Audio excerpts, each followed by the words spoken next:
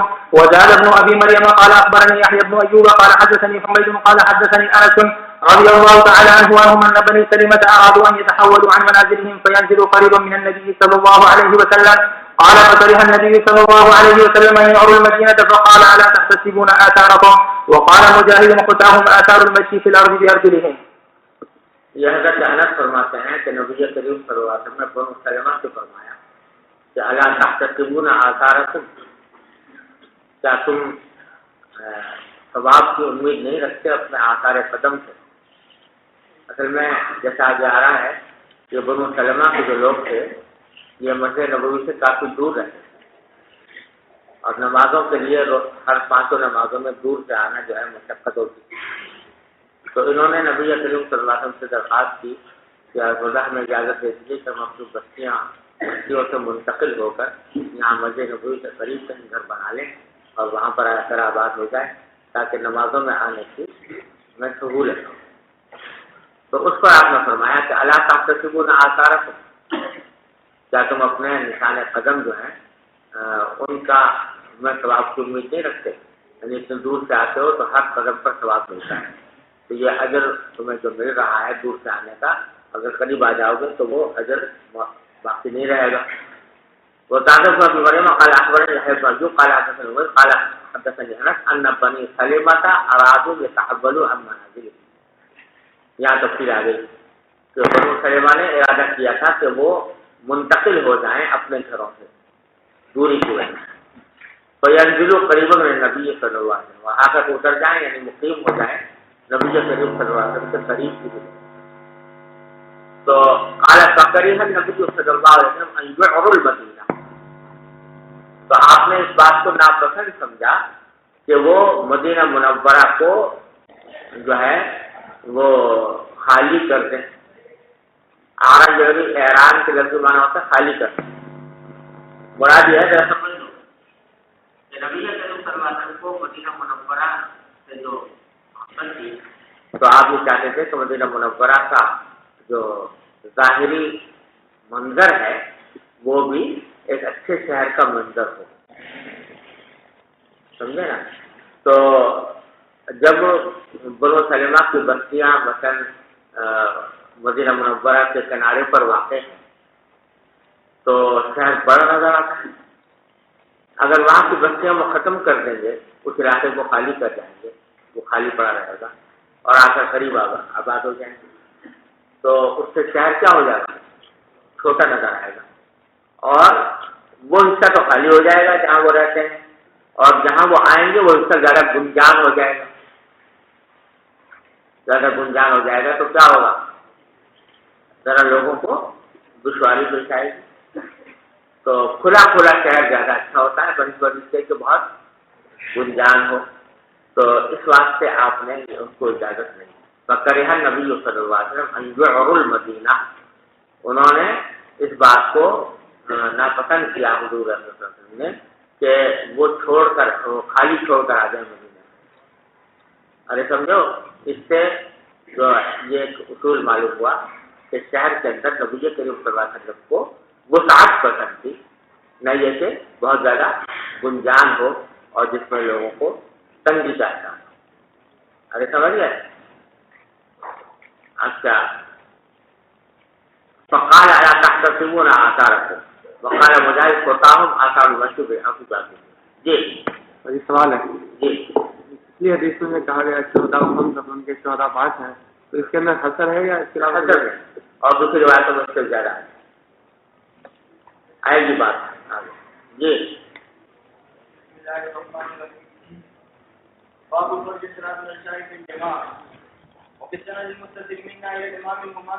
کیا نام ہے تمہارا؟